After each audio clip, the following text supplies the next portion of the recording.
Good afternoon, everybody. I'm Helena Bennett from Green Alliance, and I'm delighted to welcome you to our event today, which is being hosted in collaboration between Green Alliance, Campaign for Better Transport, and Transport Action Network. This event is being chaired by Sylvia Barrett from Campaign for Better Transport, and we've got an excellent panel lined up for you this afternoon. So I'm going to hand over to Sylvia now, and please do enjoy. Thank you very much, Helena, and thank you for co-hosting this with us and Transport Action Network. My name is Sylvia Barrett. I'm Director of Policy and Research at Campaign for Better Transport.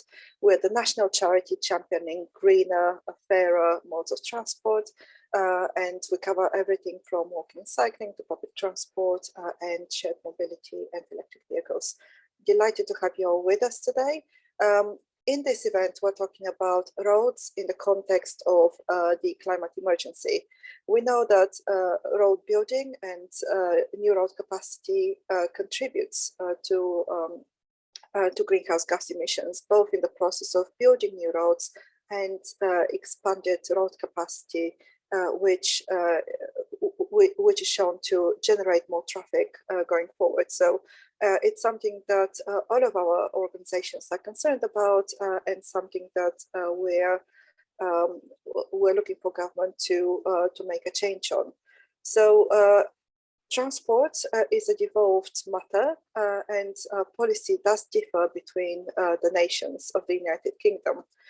Today, we're delighted to have Lee Waters, Deputy Minister of the Welsh Government, looking to talk to us today about the process that has happened in Wales in terms of the roads review and roads policy more broadly. After Lee has spoken, we'll have some panelists for you and respondents, so we're looking forward to a very lively discussion. What we're hoping to achieve today is to discuss how policy and practice differs between Wales and England, and what we can do in order to progress, to make progress in England as well. So without further ado, I'll pass over to Lee. We look forward to the discussion later. Just to say, we've got the chat function for any comments, and there's a separate Q&A button where you're welcome to submit your questions. I'll be picking from those after the discussion. The event is also recorded, so you'll be free to watch that afterwards as well. So Lee, welcome, and delighted to hear from you.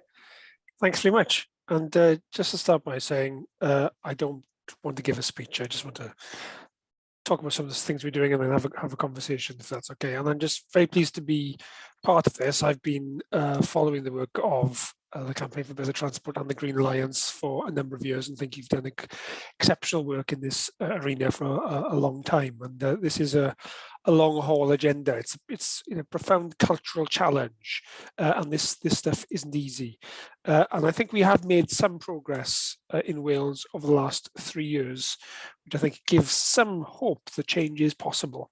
And I think really what we need to be thinking about is creating alliances for change.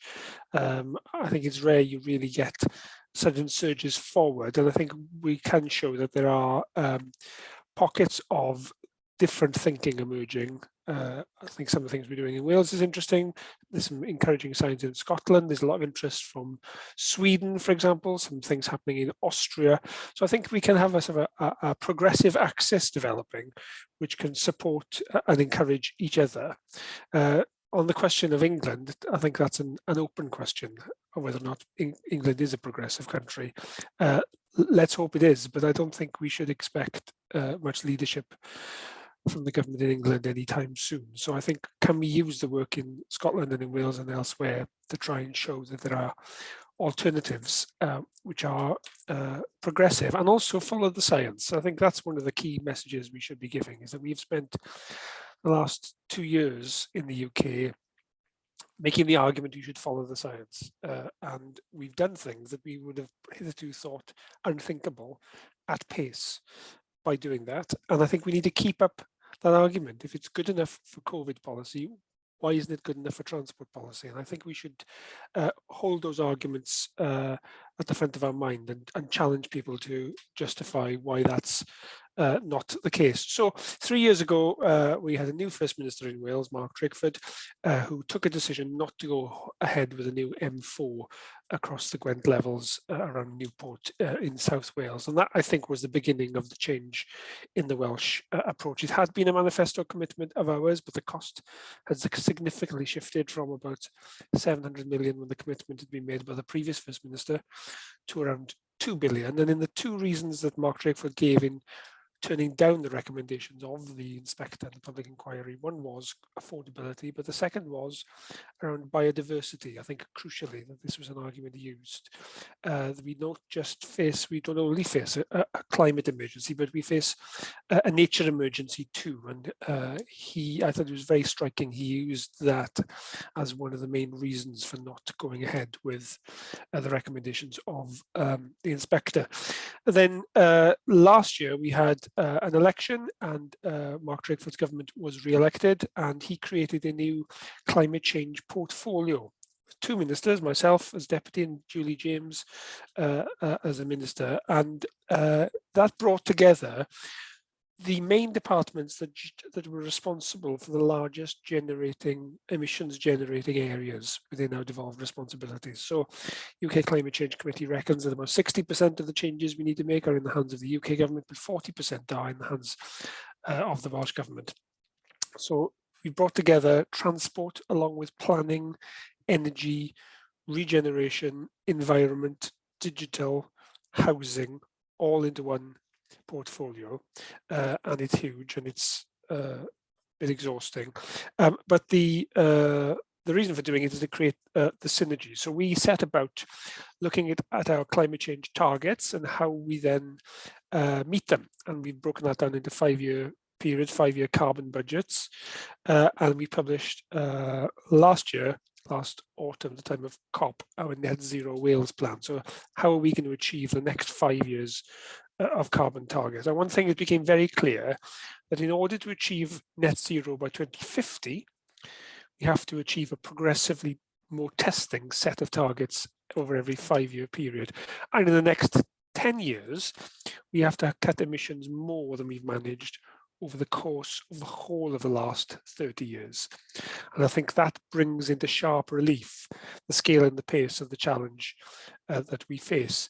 And what's clear from that is that transport can no longer be given the free pass if we are to achieve those targets, if we are sincere in achieving net zero. And there are question marks of the sincerity of people who sign up to things and then run away from what that means in practice. And certainly politically, we found that in Wales, all parties sign up to net zero. But as soon as you start to break that down into actionable policies, often they run a mile. So that's something that we're determined not to do. And it's just worth repeating and reminding ourselves the progress in different areas since we've started seriously looking at climate change and how far transport has to go. So since the base year in 1990, waste has cut emissions by 64%. Industry and business have brought down their emissions by 36%. Same in the energy sector, 36%. In buildings, we've reduced emissions by 1/4. And even in agriculture, we've cut emissions by 10%. But in transport, since the base year of 1990, we've only managed to reduce emissions by 6%. Now, if we repeat that rate of progress over the next 30 years, we will fail to meet net zero, because 17% of our carbon emissions in this country come from transport, and transport absolutely must play its part in achieving that. And that clearly is going to be very testing, because it goes against the grain of 70 years of transport policy, and politically it is very, very challenging for reasons that we all understand. So that's what we've set about doing. And one of the first things I wanted to do is to shift our policy. So we published a Wales transport strategy 2 years ago called Llwybr Newydd, which is obviously, you might have gathered, a Welsh word, 2 Welsh words in fact, that mean a new pathway. And we've set in there a series of targets for modal shift. The first time in the UK, we've had targets on modal shift, but to achieve that, we obviously have to shift spending. And if we have to shift spending, it means we have to stop spending things on the things we currently do in the way that we do. So that meant confronting the roads budget. This time last year, we announced a roads review panel led by Lynn Sloman and a panel of eminent experts in transport and climate change to do two things: to look at each of the schemes we currently have on the blocks, but not currently under construction. So we took a very pragmatic view that we could not stop schemes where contracts had already been let. And that was politically pragmatic as well as, legally prudent. And then secondly, to come up with a set of criteria for when roads would be the right thing to do. And we've said all along, this is not a ban on all road building, but it is a ban on road building as a default answer to any transport problem, which is the current situation that we face. So the panel are going through 55 different schemes, and they vary in size and complexity from the so-called red route around across much of North Wales, which is a proposal for a large fast dual carriageway, to so-called safety schemes through the middle of Wales, and passing schemes and so on. So a real range of schemes. They'd already looked at two. They agreed to fast forward two because they were dependent on European funding and needed a quick decision. In both of those cases, a bypass across a rural village in Gwynedd called Llanbedr, and some junctions on the A55 in the north west of Wales. And on both those, the panel decided not to go ahead with the scheme. So the first two decisions out of the road panel have been against the proposed new road building schemes. And that's a mixed response. The A55 scheme hasn't generated a great deal of hostility, but a lot of anger about the scheme in rural North Wales because it was associated with an economic development project as well, and it is around a very congested rural village. Now, we've said that we want alternatives. It's not just saying no, we also have to say yes to something else. We're having difficulty engaging the local authority and working with us to come up with a package of alternatives because they are very wedded to building the road as a solution. That's not surprising. As I say, for 70 years we've been doing this. We've got whole professions whose orthodox thinking is to do this, and that is going to be very hard to shift the culture as well as the doing. So the panel is about to present us with its final recommendations at the end of this month, beginning of next month. We'll then have to go through each of those 55 and take a view, lawyers, economists, all the rest of it. And I'm intending to publish our response to the panel's report in the autumn. But I've been clear, my intention and expectation is there will be a shift away of funding from road building towards alternatives, so funding modal shift and sustainable transport, as well as spending more money on maintaining the roads we have. But crucially, with a caveat, as we maintain, we reallocate road space. So this is not simply a green light to say, okay, we can stop building your roads and just carry on doing what you've always done, but just by upgrading roads through maintenance. There has to be a change of approach to create bus priority measures, to create active travel, to create reallocation to allow for that modal shift to take place. So that is a big focus of our energy. We're also developing other policies for modal shift because we have a target for a reduction in mileage that people make. Now the Scots, fair play to them, have gone for more ambitious targets than we have. They've said they're aiming for a 20% reduction in car mileage. We think that's a bit of a stretch. We've gone for 10%, and even that's going to be, it's not entirely clear yet how we're going to achieve that, if we're honest. So that's a stretch. We think that's a stretch target. So it's interesting. I've spoken to the Scots and Northern Irish and others, and to other countries too. And there's lots of people looking at us with curiosity, interest, intrigue. I sense a little bit of they're waiting for it to blow up in our faces, and they're not prepared to take a move until they see how we're the canary in the coal mine, and that's fine. So there's a lot riding on how we handle this, I think, and how we land it. But I think the approach is not, it's not without its political difficulties for sure. But we are being sincere. We've committed to tackle climate change. Transport has to play its part. Transport cannot play its part unless we shift the way we've been spending money, shift the way we've been thinking, shift the way we spend the money through capital revenue split, through all the complex formula that have been come up to justify the way that we've been doing things. And that manifests itself in all sorts of ways. For example, just this week, I'm having a discussion within the government. We're about to, next year, set a 20-mile-an-hour default speed limits in all residential roads in Wales. Another one has generated a fair degree of heat from a vocal minority. But in the traditional economist approach to that is to look at the journey times consequences of it and to monetize it into this notional figure of absurd size to say this is going to harm the economy because people are going to be 90 seconds later on their trip. And I just think that's nonsense. And I think we need to call it out. We need to challenge it. And we need to be prepared to be bold and follow through our words with actions. So that's what we're attempting to do across the transport piece as part of a broader climate change push. And I'll let you know how we get on. Thank you. Excellent. Thank you so much, Lee. I'll do a quick follow-up question, if I may. But first, just to explain, I should have said that in the beginning. But obviously, in terms of decarbonisation and reaching our net zero targets, both shifting towards electric vehicles is important, but also we need to reduce the overall amount that we drive, so the traffic reduction that's required. And we've got some estimates done by Green Alliance that for England that would require 20 to 27% traffic reduction overall. We lack any traffic reduction targets in England just yet, but obviously you have set traffic reduction plus modal shift targets, and obviously the way that you think that would be achieved is through a mixture of shifting towards greener modes of transport as well as reducing how much we drive overall. If you wanted to clarify, what led to those targets to be set, that would be great. And also, I see we've got a question about the transport project assessment frameworks.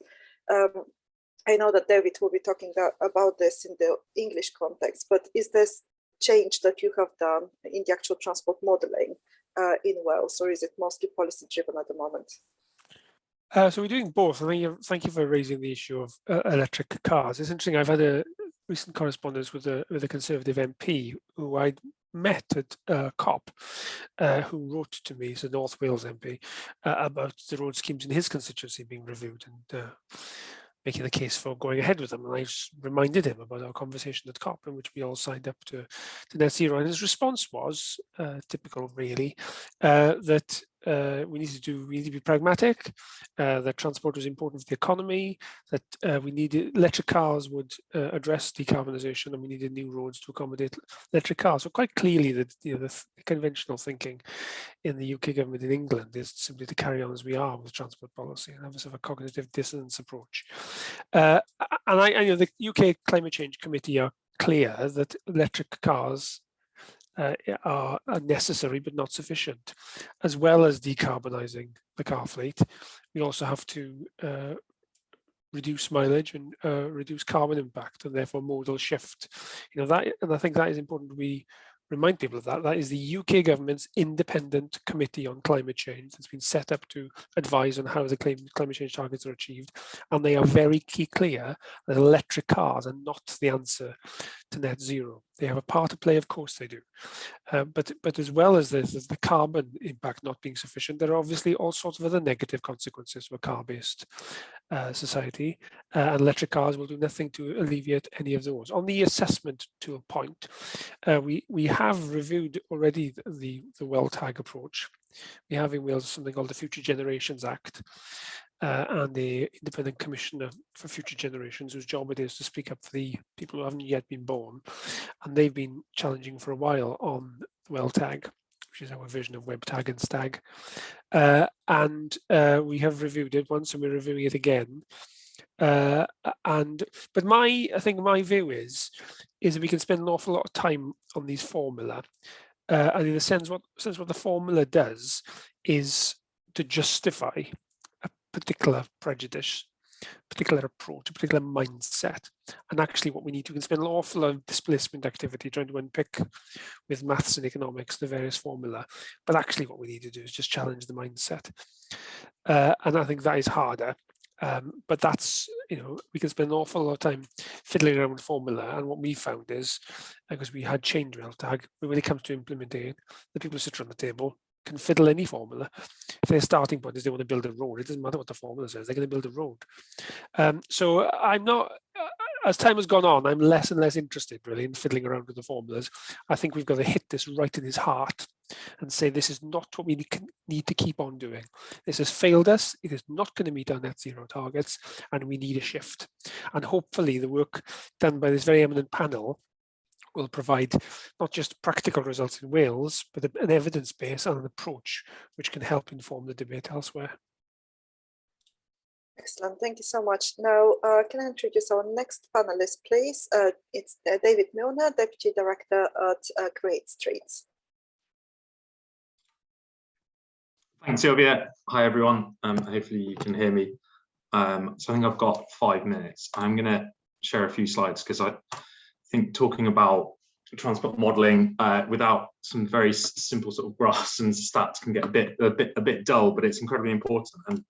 And I didn't sort of talk this through with Lee, but he's given the perfect setup, I think, in terms of some of the big issues, which is around actually how we philosophically approach transport planning and design and modelling. So I'm Deputy Director of Create Streets. We do a lot of master planning, street design, policy and research, and sort of town centre and city centre regeneration.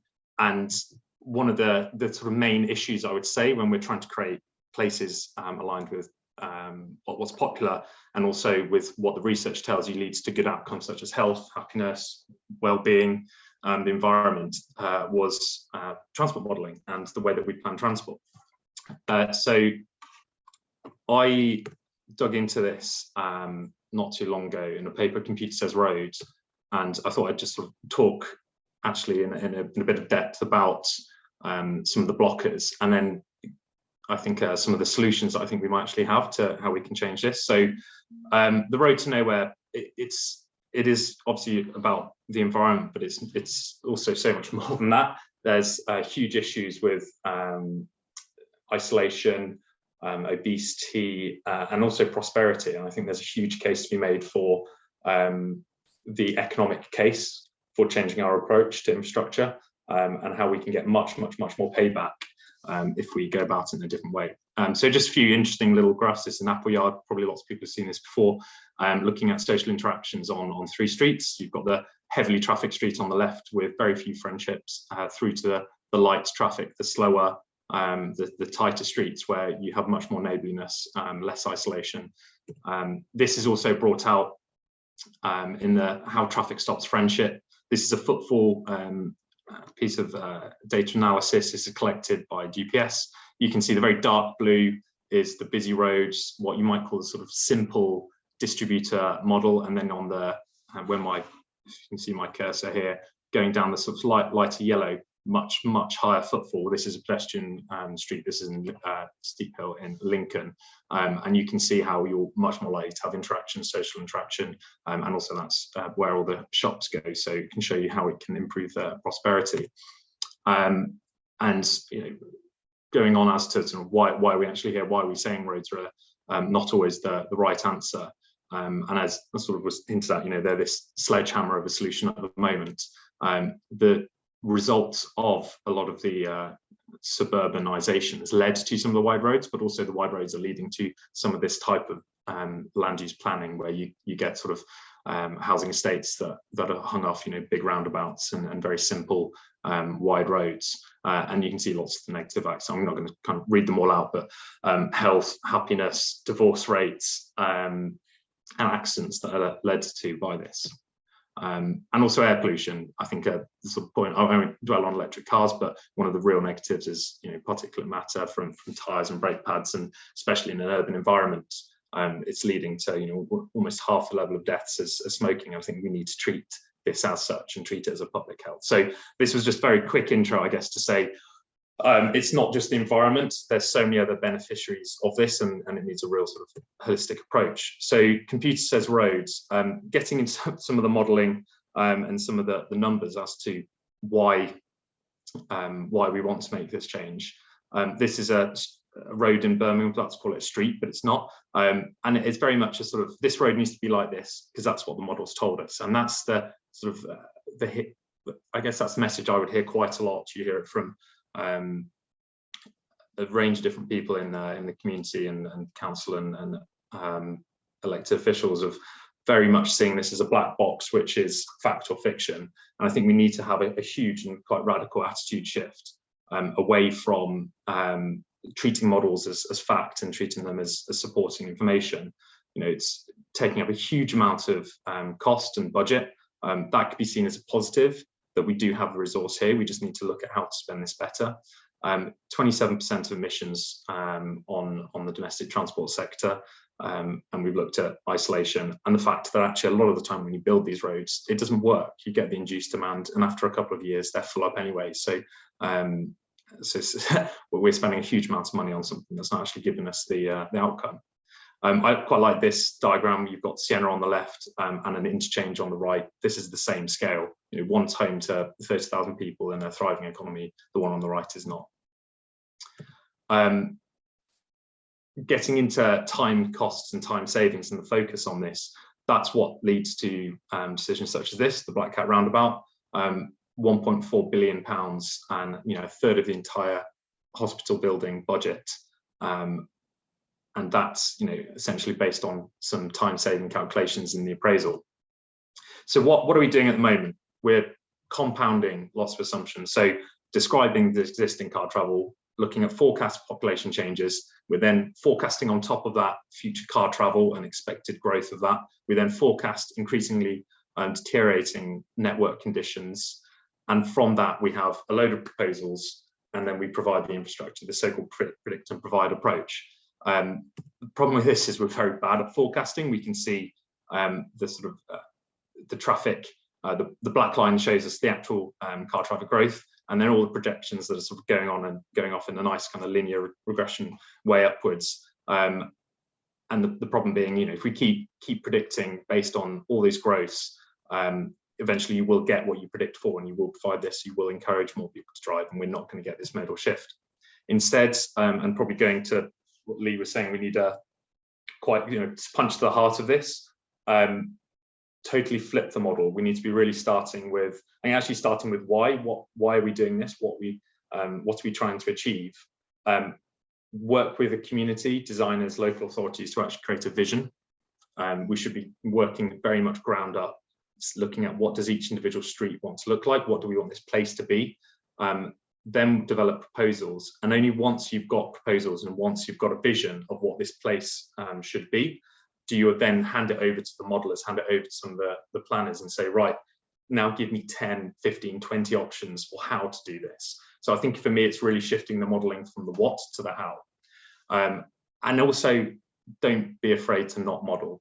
There'll be lots of roads, lots of streets where you might get told, oh, we need to do a whole model for the city. We don't always need to. I think we need to get comfortable making quicker tactical changes to streets, and then for that to recommend investment. You can see a way to think about this is backcasting. We should look at the outcomes that we'd like to achieve in 20 years, maybe 10 years, if we're looking at the urgency of the climate issue. Look at the carbon emissions, look at the health and activity rates, look at the prosperity that you'd like to achieve, and then start designing the streets to get you there, as opposed to just what's happening now and projecting that forwards. So what should we do straight away? I think Homes England, Active Travel England, they should only be supporting, so this is the carrot, should be supporting schemes using a vision-based model as opposed to a prediction-based model. And we need, I think, some clear guidance from the DfT to state not only that you should be using this vision-based approach and inverting our thinking, but also how to do it. Levelling up, we can tie that as well to vision and validate. And also that at the Highways Authority level, we ask this. So kind of going back, it's this Alliance for Change, we need on this kind of, we're on a vicious circle at the moment. We need all the actors around here to be pushing for it, both of the sort of carrot and stick method. And then also, alluding to the modal share targets in the NPPF, we can start inserting modal share targets that are aligned to whatever the local authority asks for. So we actually have some sort of good link between national planning and the targets for movement. in terms of the tag database, we've got commuting time valued at £9.95 an hour at the moment, whereas collecting the kids is valued at £4.54. We value congestion at 57.2 on a sort of an average to bad day, whereas the external cost for greenhouse gas is 2.8 pence per kilometre. So you can see how the numbers are always going to lead you to one answer, which is build a road. We need to be planning for the whole day, looking at 12-hour. Don't just look at peak hour driving. And I think count people, not vehicles, would be one of my strong recommendation as well. I think this is what it's led to so far. This is what kind of the prediction-based model has led to, and we need to flip our thinking and move towards a vision-based model where we don't use this sledgehammer of roads, but we use this toolkit of different solutions, be it bike lanes, putting the school in the heart of where you build. The biggest transport decision you can make is where you put the school, and that's where we need to be combining our thinking on transport into actually bringing it upstream into the master planning and thinking about this holistically. Thank you very much. Thank you, David. Yes, absolutely, very important point that it's not just about not building new roads, but reprioritizing investment into greener modes of transport, including walking, cycling, and public transport. Just a quick follow-up. There's a question about the 4.7 billion figure that you had from the Q&A. Can you clarify which budget that is for? I'm assuming that's in relation to the which one was that, sorry? The 7.5 billion figure is for which country budget? For England. Brilliant, thank you. So that's with local authorities. I think the point to say, you've got the 27 billion road budget, but there's also there's lots. It's much bigger. The number is much bigger when you look at maintenance and local authority spend. Brilliant, thank you very much. We've got our next speaker. Please, it's Becca from Transport Action Network. If you can introduce yourself, Becca, and the organization, that would be great. Thank you. Hi, good afternoon, everyone. Forgive me for reading this out, but the harms of road building is kind of my specialist subject, and I could literally talk for England about it. So I've had to plan out this 5-minute speech to ensure I don't go over. So I've been trying to stop traffic growth via stopping new road building for 30 years this year, since I first went to Twyford Down in 1992, where the Thatcher government wanted to smash the M3 through one of the most protected landscapes in Britain. And I've been in and out on this issue ever since, setting up Roadblock in 2005 and becoming the first roads and climate campaigner at Transport 2000, now Campaign for Better Transport. And it's not because I'm a glutton for punishment, but it's because I recognise that road transport's the most critical sector to tackle if we want to reduce UK carbon emissions. And because politicians, well, with the exception of Lee, never seem able to learn the lessons and never seem to follow the evidence and still seem bizarrely wedded to their Keynesian vanity projects.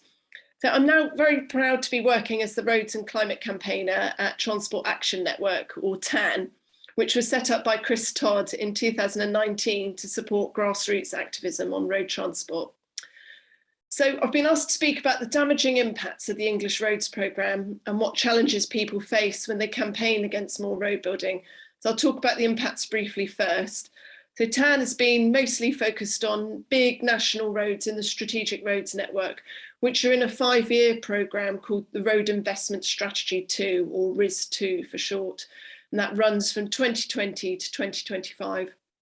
And in my view, the 3 big showstoppers in the RIS2 programme are the largest road scheme ever proposed, which is the £8.2 billion Lower Thames crossing between Kent and Essex. If you look in the chat, Laura from the Thames Crossing Action Group has put a very helpful comment in there about their current ongoing consultation. The other big showstopper is the A303 Stonehenge scheme, which would create a huge trench through the World Heritage Site, and the A66 Northern Transpennine, which is effectively 8 massive schemes rolled into one project spanning 50 miles from east to west in the north of England. But there are plenty more controversial schemes, such as the A417 Missing Link in the Cotswolds area of outstanding natural beauty, and the A428 in Cambridgeshire, the A5036 through the Rimrose Valley Country Park. So the impacts of RIS2 are numerous, with areas of outstanding natural beauty, special areas of conservation, special protection areas, supposedly our highest designations, ancient woodland, habitats of endangered species, all under threat, plus of course the huge increases in air pollution caused by the increased traffic. But for most of us, the urgency and motivation comes from the need to tackle climate change. Transport's the largest carbon emitting sector, as we've heard. So it's the most critical sector to tackle, in my opinion. However, remarkably, neither the DFT nor National Highways measure the carbon impacts of its roads programmes. So TAN has done this work for them, combining their own data taken from Freedom of Information requests that we've put in, or their figures buried deep in environmental statements where they're available. We have the data for the operational carbon emissions for 92% of the RIS2 schemes. And by their own figures, National Highways calculate that the increased traffic caused by these new roads would increase emissions by almost 33 million tonnes over the 60-year appraisal period, whilst the emissions caused by the construction process alone will add another 6 million tonnes in the very short term. So this is not insignificant, as they like to claim, and it takes us dramatically in the wrong direction. So what are the challenges to those of us who are trying to oppose road building in the UK? So to address this, we need to look at the English context. So this year will be really important with two major consultations. The first is on the National Policy Statement for National Networks, or the NNNPS, which all road schemes are judged against. We managed to force the government to review this outdated policy, but while it remains in place, it literally instructs decision makers to ignore climate change when assessing big projects. That simply has to change. So it's being consulted on this year. And we also have the public consultation on the third roads programme, RIS3, which will run from 2025 to 2030, but RIS3 is being planned and decided on now, so it's critical we intervene on that to prevent future disasters. The challenges, I've got a huge list. Politicians, as I mentioned, still seem obsessed with large vanity projects, despite all the evidence showing that the economic benefits are marginal at best. The NPS, which I mentioned earlier, literally instructs decision makers to discount carbon increases. A big one for me really leaps out is that there's no statutory body to champion climate change at examinations. So where their resources allow, all the other statutory bodies like Natural England, the Environment Agency, English Heritage, they all champion their areas, biodiversity, historic environment, etc. Yet there is no one in these examinations, the public inquiries, who's championing climate change. It is quite surreal. So at the moment, it's being left to us and local campaigners and Dr. Andrew Boswell, who's been making heroic efforts, submitting evidence at examinations running all over England. There's the perennial problem of inequality of arms. So we have really under-resourced local communities pitted against huge government departments with billion-pound budgets. We must not leave the opposition to these mega schemes to under-resourced local community groups. This has got to end. Appalling consultations are another challenge, which look like they're only going to get worse.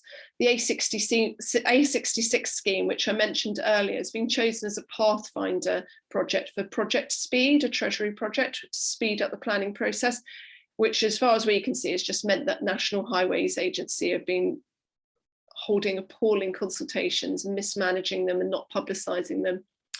Up to now, green NGOs have yet to make a coordinated push on influencing RIS3, but the Woodland Trust is creating an opportunity for all the NGOs to rectify this by working together on undertaking a roads review of the English roads programme, using the same or similar criteria to the Welsh review.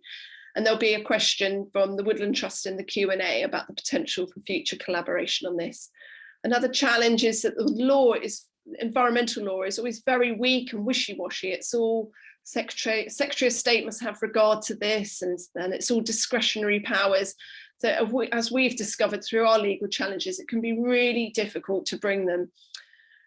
And also, as we've discussed earlier, our appraisal protest tag urgently needs updating. My shopping list for solutions, as the Climate Change Committee have recommended, all projects should be subject to a net zero test. There should be a climate champion in a statutory body in all inquiries, public inquiries and examinations. Traffic reduction targets need to be enshrined in law, and there needs to be an update to project appraisal to reflect the urgency and prioritisation of climate change. Lovely, thank you so much, Rebecca. And last but by no means least, we have Councillor Charlie Hicks at Oxfordshire County Council, and Charlie will talk to us about local road schemes, which has been mentioned a number of times in this discussion. Fantastic. Thank you so much for having me. It's great to join with these brilliant panelists. So yes, my name's Charlie Hicks. I'm a councillor at Oxfordshire County Council, where as a backbencher, I scrutinise transport and climate projects. I'll start with a brief background to the large road building project planned in Oxfordshire, and then get on to the main issues and barriers that I believe we need to address from a local government perspective to stop future road building.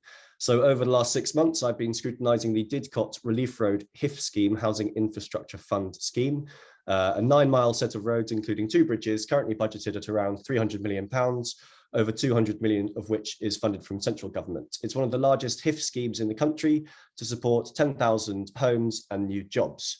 It was won by the previous administration of a different political colour. However, it's now gone significantly over budget before a spade has gone in the ground. So as the new administration, we are putting in 30 million of our own capital budget, which is awkward given our new transport and climate policies. We know that this will add thousands more car journeys to the network and put 300,000 tonnes of carbon dioxide into the atmosphere from construction alone. And it will set up South Oxfordshire for lots of car-dependent sprawl, which is not the healthy place shaping that we want. Unfortunately, as things stand, it looks like it's still going to go ahead. But in scrutinising it, I've learned a lot of the barriers that we need to overcome to prevent roads being built in the future. And there are a lot of mirrors from what Lee was saying earlier. So I've summarised into 6 points. The first is the goals of policy. In local government, a declaration of a climate emergency has been made by many councils, but this hasn't yet been translated into the mechanisms and actions of government around budgets, targets, and so on. The old goals are still there, sort of hanging around, driving the system.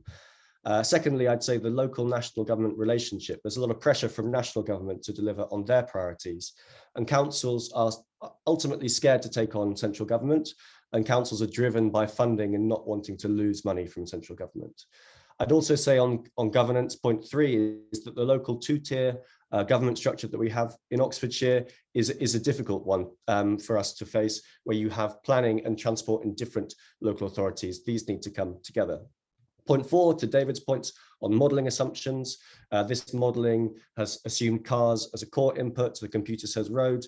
We need to change this modelling, and we need to change the business appraisals that prioritise journey times above all else.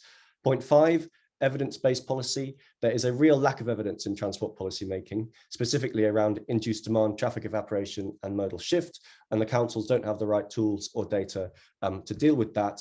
And perhaps one idea would be to have a what works centre for transport, as in other policy areas.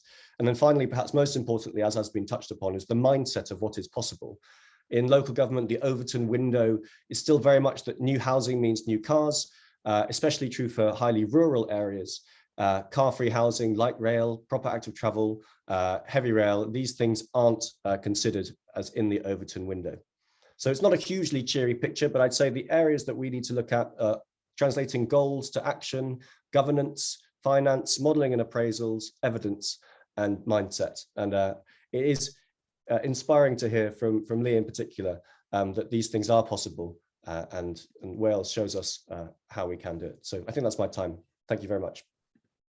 Thank you so much, Charlie. Now, if I can ask all panelists to switch back on and for the discussion, I think 2 things really have come through.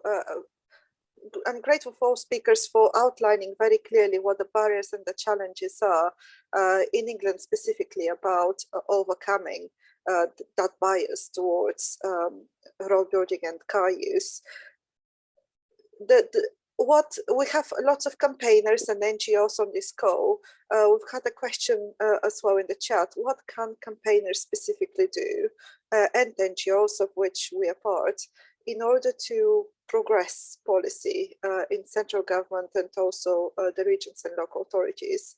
Then the second facet to that is about winning hearts and minds of the general public. So we'll come to that afterwards. But who wants to take the point about lobbying and influencing central government?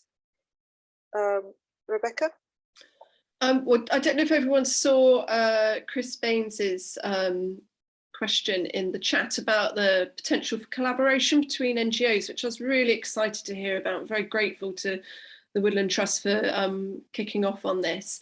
So the idea is to for NGOs not to wait for the government to do it, the English government, but for NGOs to kick off a Welsh-style roads review of the English roads programme. I think this would be very timely and could influence RIS3. So it'd be great to see if there's much interest here, if there's any NGOs represented. Local campaigners, they're already doing an incredible job. There's, Transport Action Network works with groups up and down the country who are opposing road schemes at a grassroots level. They're hugely under-resourced, so need as much support as we can give them. Thank you, Rebecca. There was a quick question for you in the chat about does direct action work? I'm assuming it's a long and difficult process, but have you seen real progress? No, there aren't that many roads being built, fortunately.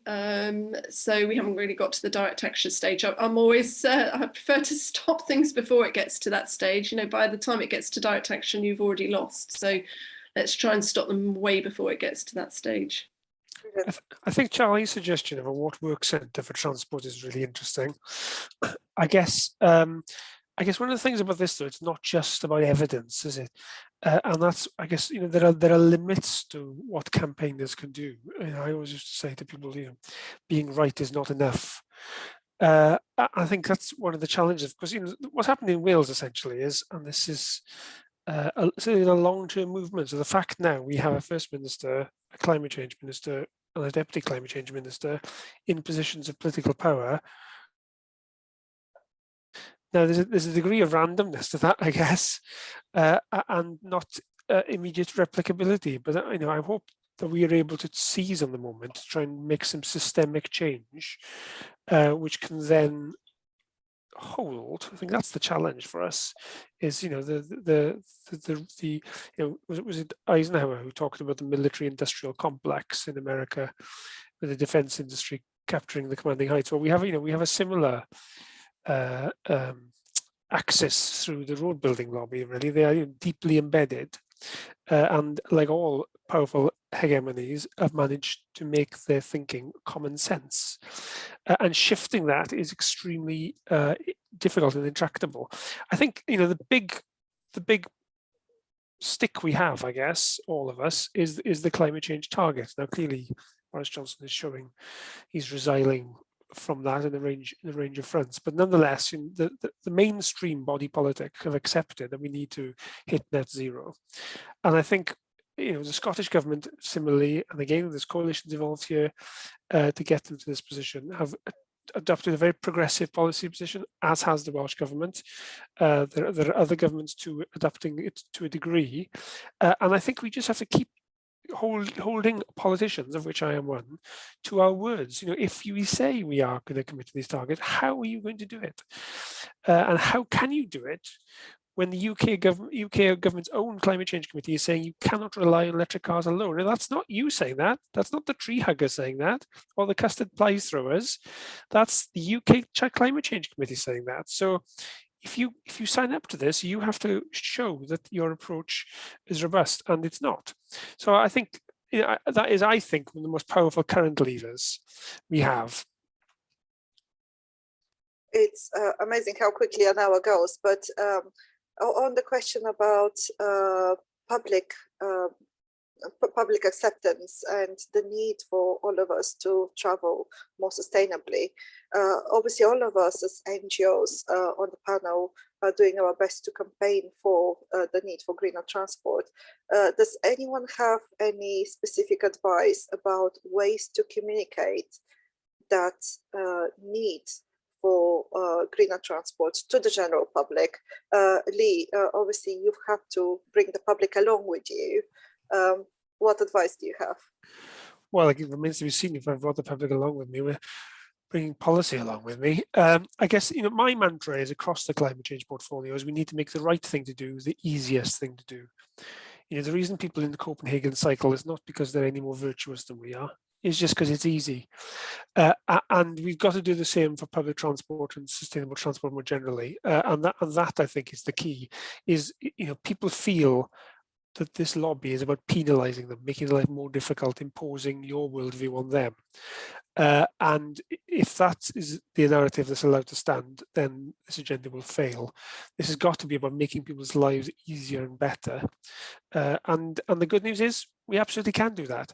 But I think that's the framing to go into this, not about being right, but about making this stuff easy. It's all right to very briefly to sort of add on to that, because we do a lot of sort of co-design with community groups and with different organisations, and I think it's about starting with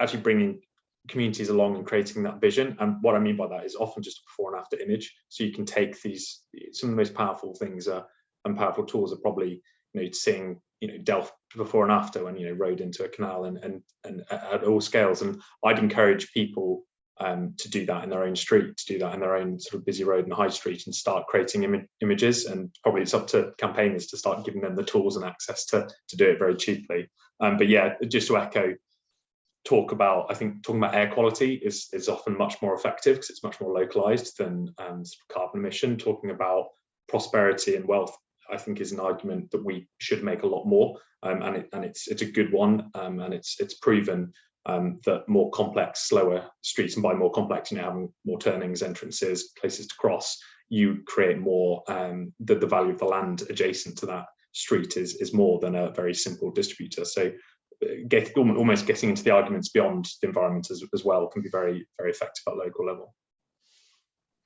Excellent.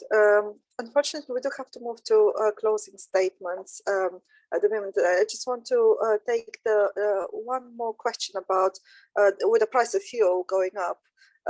There's a question in the chat about do you think that this will be a lever and the nudge for people to drive less, and that people will naturally drive less with the price of fuel going up? And what more can we do in order to shift the pricing signals effectively in that regard? If you can just pick that up along with final comments. Can I go with Rebecca first, please? Yeah, I was going to say one thing that's been missing is it's making it, as well as making choosing the right thing easy, we have to make it cheaper. The public transport fares are way too high. We need to tackle that. And people talk about the cost of fuel for driving, but it's absolutely nothing in comparison to the huge increases in the cost of public transport. Any other closing thoughts, Rebecca, on action for campaigners, NGOs, investors? No, it's okay. I'll pass on to the other panelists. Thank you, Charlie. Thank you. I mean, just to not reiterate other points made, I'd add one more point, which is that I've been really encouraged by the work of campaigners focusing on new gas and oil projects. And given the scale and the funding associated here, it would be brilliant to see a similarly sized media campaign, sort of replicating that, but for the new roads, given the size of the transport carbon budgets. So in terms of sort of a call to action for campaigners taking a lead from there. And yes, just very much looking forward to see what's happening from Wales. It's amazing that they are taking a lead on this. I'm hoping that we can begin to chip away at this from local government in Oxfordshire. And thank you very much for having me. Thank you, Charlie. And David? Very quickly, I think we should be looking at aligning the incentives and thinking about sort of incentives and KPIs a lot more. So taking, head of highways to have things like health, well-being, and sort of, quantified climate targets, not just transport travel time, basically congestion. And then also for us to philosophically, to think about the budget as one. So not to have, basically to have a place budget. So not to have transport and then to have housing. We should be combining these and, thinking about levelling up and all of these programs as about place and not as about a roads budget. Thank you. Lee, any final thoughts and advice for us in England? Well, just to the question, I wouldn't particularly celebrate fuel rises, to be honest, as a way of driving behaviour, because the problem we have is we've created an incredibly socially unjust transport system. And what relying on fuel prices does is just punish those who don't have a choice. 20% of people don't have a car. 80% of bus users in our surveys don't have an alternative to the bus. So there is absolutely a role for incentives and disincentives, and that must be part of the package of measures. But when we've created a car-dependent society, punishing those who have no option but to use a car, I think, is regressive and not something we should celebrate. And we need to make it easier for people to make the change. And I think we're doing a bunch of things, as well as the roads review. We're doing a franchising approach to buses. We're looking at, say, lowering local speeds. We're looking at a metro system. We're looking at road user charging, and there's got to be a package of measures. And this is hard stuff. But all I would say to close really is that we're not alone in this. All of us are part of a movement for change, and the momentum is with us. It doesn't always feel like that in transport. Transport is perhaps one of the more difficult areas, but it absolutely has to be done. Back to what I said earlier, to meet our net zero, we have to make greater cuts this decade than we've managed in the whole of the last 30 years. And even if we lag a bit on that, the direction of travel is one way only. And I think the challenge for this movement is to be part of the solution that help policymakers, local level and national level, who want to make the change, to do it, to bring communities along, to show how it's possible, to give examples of how change is possible, as well as to challenge those underpinnings, as Charlie and others have pointed out. There's some good things going on, there's some good people doing it, and we shouldn't lose heart. I think what we're showing in Wales is that change is possible, and working together, I think we can cascade that. Thank you so much, Lee, and all of our other speakers. I hope everyone found this session as informative and inspiring as I did. I know that there's a lot of policy development, many crucial decisions to come in the next 2 years across the UK when it comes to meeting the net zero challenge. There's consultations on local transport plans in England, consultation on the road investment strategy 3, and lots of decisions that will need to be made that we can collectively help influence. So thank you to everyone doing fantastic work in this regard, and we're all here as well to support and push the debate forward. So thank you very much, everyone. Thank you to the speakers, and thank you to the attendees.